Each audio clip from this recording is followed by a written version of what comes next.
नमस्कार दोस्तों, एक बार मैं फिर से स्वागत करता हूं आप सभी लोगों का आपका अपने YouTube चैनल गुरुवर जी के में। जी हाँ दोस्तों, तो एक बार मैं फिर से हाजिर हूं आप लोगों के लिए लेकर एक नई वैकेंसी की जानकारी। असल में यह नई वैकेंसी नहीं है, इसके बारे में मैंने अभी कुछ हफ्ते पहले वीडियो बनाया था कि यह वैकेंसी आने वाली है। इसके बारे में हमने जानकारी भी दी थी आप लोगों को, और हमारे जो एक मित्र हैं दिलीप कुमार, उनसे हमने बात भी किया था, जो इस समय ITBP हेड कांस्टेबल मिनिस्ट्रियल के पद पर तैनात हैं।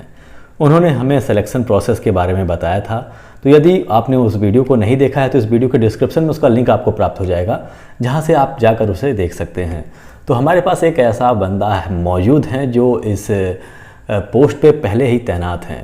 तो आप लोगों के लिए फ़ायदा होने वाला है कि यदि कमेंट के माध्यम से आप कोई प्रश्न पूछते हैं इस विभाग के संदर्भ में या फिर इस पोस्ट के संदर्भ में, तो हम उनका दोबारा इंटरव्यू लेंगे और उन प्रश्नों को जो आप पूछे रहेंगे हमारे कमेंट में, तो उन्हें हम उसमें शामिल करेंगे।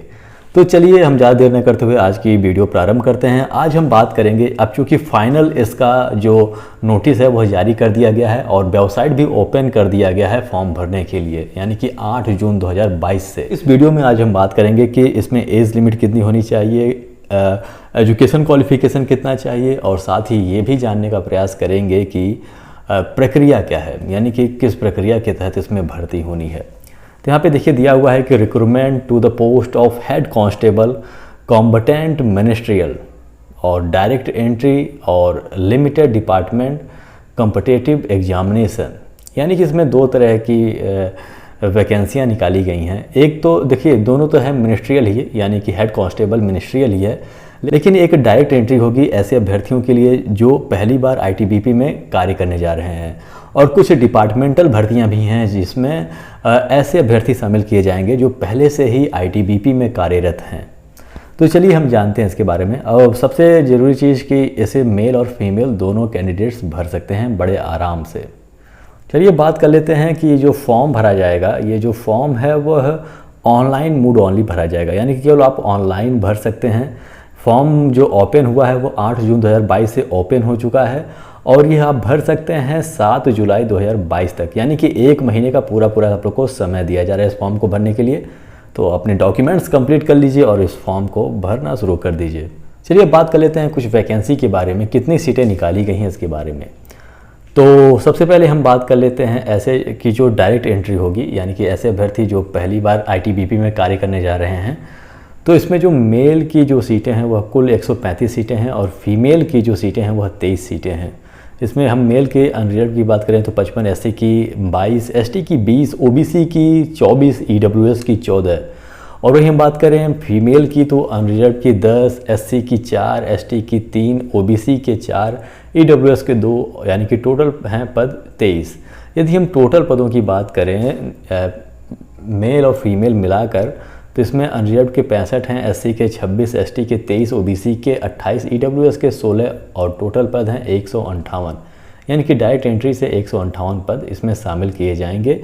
वहीं हम बात करें ऐसे अभ्यर्थियों के जो कि विभागीय परीक्षा के द्वारा इसमें जाएंगे, यानी कि ITBP में जो सर्विस कर रहे हैं उनके लिए यदि सीटों की संख्या की बात करें तो उनके लिए सीटों की संख्या है वह 90 है। चलिए बात कर लेते हैं हम इसके पे मैट्रिक्स की। तो पे मैट्रिक्स जो इसका जो है वो 25,500 से लेकर 81,100 रुपये तक है। चलिए अब बात कर लेते हैं हम एलिजिबिलिटी कंडीशंस की। तो सबसे पहले हम बात करेंगे head constable competent ministerial direct entry की। तो इसकी जो एज होनी चाहिए वह 18 से 25 साल होनी चाहिए, और इसमें SC ST OBC को कोई छूट मिलेगा जिसके बारे में हम बाद में जानकारी हासिल कर लेंगे। और ये जो डेट की गणना की जाएगी वह 1/1/2022 के अनुसार की जाएगी, यानी कि अभ्यर्थियों का जो जन्म है वह 2/1/1997 के पहले का नहीं होना चाहिए। वहीं हम बात करें एजुकेशन क्वालिफिकेशन की, तो एजुकेशन क्वालिफिकेशन इसमें सिंपल इंटरमीडिएट मांगा है। जी हाँ दोस्तों, केवल इंटरमीडिएट। यदि आप 10+2 पास हैं तो आप इस फॉर्म को बड़े आसानी से भर सकते हैं। वहीं हम बात करें हेड कांस्टेबल कॉम्पिटेंट मिनिस्ट्रियल, यानी कि जो ITBP में जो सर्विस कर रहे हैं उन्हें जो लिया जाना है, तो उनका जो एज है वह 35 साल से ऊपर नहीं होना चाहिए, यानी यदि वह 35 साल के हैं तो इस फॉर्म को भर सकते हैं बड़े आराम से। यानी कि उनका जो जन्म है वह 2/1/1987 के पहले का नहीं होना चाहिए। और चलिए हम बात कर लेते हैं स्किल टेस्ट की। तो स्किल टेस्ट जो है इसमें देखिए हिंदी और इंग्लिश दोनों में टाइपिंग टेस्ट होता है और दोनों में से किसी एक में आपको टाइपिंग करना होता है। यदि हम इंग्लिश की बात करें तो इंग्लिश का जो टाइपिंग मांगा जाता है वह 35 शब्द प्रति मिनट मांगा जाता है और वहीं हम हिंदी की बात करें तो उसमें 30 शब्द प्रति मिनट मांगा जाता है। यहाँ पे एज में जो छूट मिला है वह SC और ST कैंडिडेट को 5 साल की छूट मिली हुई है और OBC कैंडिडेट को जो है वह 3 साल की छूट इसमें मिली हुई है। चलिए बात कर लेते हैं फिजिकल स्टैंडर्ड टेस्ट की। तो फिजिकल स्टैंडर्ड टेस्ट यानी कि इसमें चेस्ट और हाइट की जो मपनी होती है वह कितना कितना मांगा गया है इसके बारे में हम बात कर लेंगे। तो सामान्य अभ्यर्थियों की बात करें यानी कि हम केवल ST कैंडिडेट को छोड़कर बात करें तो इसमें जो हाइट मांगी गई है वो 165 सेंटीमीटर मांगी गई है मेल के लिए, और यदि फीमेल की बात करें तो उसमें 165 सेंटीमीटर मांगा गया है। यदि हम मेल के चेस्ट की बात करें तो विदाउट एक्सपेंशन यानी कि बिना फुलाव के जो उनकी जो चेस्ट होनी चाहिए वह 77 सेंटीमीटर होनी चाहिए और फुलाव के बाद 82 सेंटीमीटर का उनका चेस्ट हो जाना चाहिए, यानी कि 5 सेंटीमीटर का इसमें फुलाव चाहिए। यह केवल पुरुषों के लिए है, महिलाओं में चेस्ट की मपनी नहीं होती है।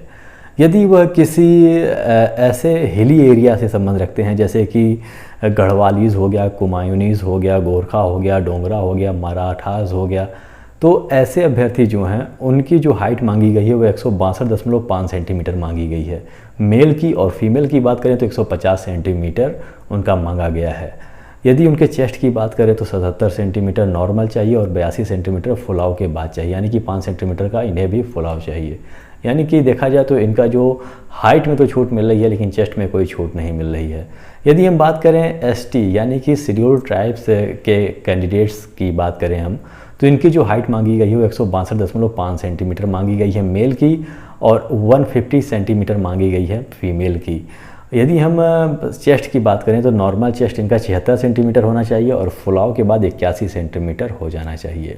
चलिए बात कर लेते हैं थोड़ा सा फ़ी और पेमेंट की। तो देखिए इसका जो फ़ीस है वह 100 रुपये लगेगा।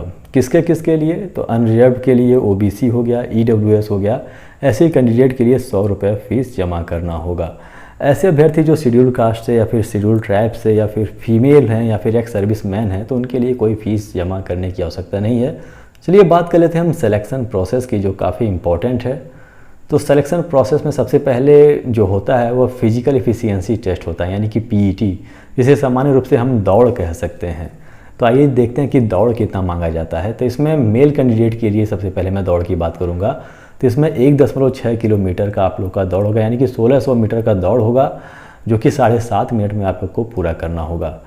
और 11 फीट का लॉन्ग जंप होता है जिसमें आप लोग को 3 चांस दिया जाएगा, यानी कि 3 चांस में से 1 चांस आप लोग को 11 फीट का लॉन्ग जंप करना होगा। यदि हम बात करें हाई जंप की तो आप लोग को 3.5 फीट हाई जंप करना होगा जिसमें 3 चांस मिलेगा। 3 चांस में से एक बार जरूर आप लोग को 3.5 फीट की हाइट कूदनी होगी। वहीं बात करें हम फीमेल कैंडिडेट्स की तो उन्हें 800 मीटर दौड़ लगानी होगी जो कि 4 मिनट 45 सेकेंड में उन्हें यह दौड़ कंप्लीट करनी होगी। वहीं हम बात करें 9 फीट लॉन्ग जंप इन्हें कूदना होगा जो कि 3 चांस इन्हें मिलेगा और 3 फीट हाई जंप कूदना होगा जो कि 3 चांस महिलाओं को मिलेगा। ये सबसे महत्वपूर्ण बात ये कि ये जो रेस है यह क्वालिफाइंग नेचर का है, यानी कि आपको बस 7.5 मिनट में या फिर महिलाओं के लिए बात की जाए तो 4 मिनट 45 सेकंड में आप लोग को बस दौड़ पूरा कर लेना है। इसमें कोई कंपटीशन नहीं है कि पहले 3 लड़कों को या पहले 5 लड़कों को भर्ती कर लिया जाएगा और सभी लोगों को भगा दिया जाएगा, ऐसा नहीं होगा। यदि आप 7.5 मिनट में पूरी करते हैं अपनी दौड़ तो आप इसमें सेलेक्टेड माने जाएंगे। चलिए बात करते हैं हम फिजिकल स्टैंडर्ड टेस्ट की। उसके बाद फिजिकल स्टैंडर्ड टेस्ट होता है जिसमें आप लोग की हाइट, चेस्ट और वेट की मपनी की जाती है। जैसा कि मैंने ऊपर बताया कि कितना कितना हाइट, चेस्ट चाहिए और उसके बारे में आपने देखा ही। उसके बाद फेज सेकंड की बात करें तो फेज सेकंड में हम लोग का रिटन एग्ज़ाम होता है जो कि 100 नंबर का होगा। 100 नंबर का रिटन एग्ज़ाम होता है और जो कि OMR बेस्ड कंप्यूटर या फिर कंप्यूटर बेस्ड टेस्ट होता है। वह रिटर्न यानी कि ऑफलाइन भी कराया जा सकता है, ऑनलाइन भी कराया जा सकता है। अभी इसके बारे में कुछ भी कहना संभव नहीं होगा। चलिए बात कर लेते हैं कि हम कितने कितने प्रश्न आते हैं। तो जर्नल, अर्थमेटिक और रीजनिंग के 30 प्रश्न आते हैं 30 नंबर के। जर्नल नॉलेज के आते हैं 25 क्वेश्चन 25 नंबर के, जर्नल इंग्लिश के आते हैं 35 क्वेश्चन 35 नंबर के, और फिर थ्योरेटिकल नॉलेज ऑफ कंप्यूटर के प्रश्न आते हैं 10 और 10 नंबर के। यानी कि कुल 2 घंटे का आप लोग को समय मिलता है। 100 प्रश्न आते हैं और 100 नंबर के वह प्रश्न होते हैं। आपका जो प्रश्न पेपर होगा वह हिंदी इंग्लिश दोनों लैंग्वेज में होगा। चलिए बात कर लेते हैं हम फेज़ 3 की। फेज़ जो 3 है वह स्किल टेस्ट है, जिसे हम सामान्य रूप से टाइपिंग टेस्ट कह सकते हैं। तो टाइपिंग टेस्ट में आपसे मैंने बताया है कि 35 शब्द प्रति मिनट इंग्लिश में चाहिए यदि आप इंग्लिश में टाइपिंग करते हैं, और यदि आप हिंदी में करते हैं तो 30 शब्द प्रति मिनट चाहिए। और इसमें जो टाइपिंग होता है वो मात्र 10 मिनट का होता है। वहीं हम बात करें हिंदी में टाइपिंग का, जो कि 30 शब्द प्रति मिनट होना चाहिए, तो इसमें यहाँ पे देखिए फ़ॉन्ट दिया हुआ है कि मंगल या फिर कृति देव फ़ॉन्ट में आप लोगों का होना चाहिए। और उसके बाद आप लोगों की मेरिट लिस्ट तैयार की जाती है। मेरिट लिस्ट तैयार करने के बाद फिर आप लोगों का डॉक्यूमेंट वेरिफिकेशन होता है। डॉक्यूमेंट वेरिफिकेशन होने के बाद फिर आप लोगों का डिटेल्ड मेडिकल एग्जामिनेशन कराया जाता है। डिटेल्ड मेडिकल एग्जामिनेशन के बाद फिर आप लोगों का सिलेक्शन इसमें हो जाता है। तो दोस्तों यही जानकारी देनी थी ITBP हेड कांस्टेबल मिनिस्टर के पोस्ट के बारे में। यदि किसी भी प्रकार का प्रश्न आपके मन में रहता है, ऐसे प्रश्न जो मैं इंटरव्यू में शामिल कर सकूं, तो आप ज़रूर पूछिएगा इसके कमेंट बॉक्स में। तो आशा करता हूं आज की वीडियो आपको पसंद आई होगी और वीडियो अच्छा भी लगा होगा। यदि वीडियो अच्छा लगा तो इसे लाइक कर दीजिएगा, हमारे चैनल को सब्सक्राइब कर दीजिएगा और बेल आइकन भी प्रेस कर दीजिएगा, ताकि जब हम नई वीडियो लेकर आएँ तो उसकी जानकारी आपको हो सके। तो हमारे साथ बने रहने के लिए बहुत बहुत धन्यवाद। मिलते हैं अपने अगले वीडियो में।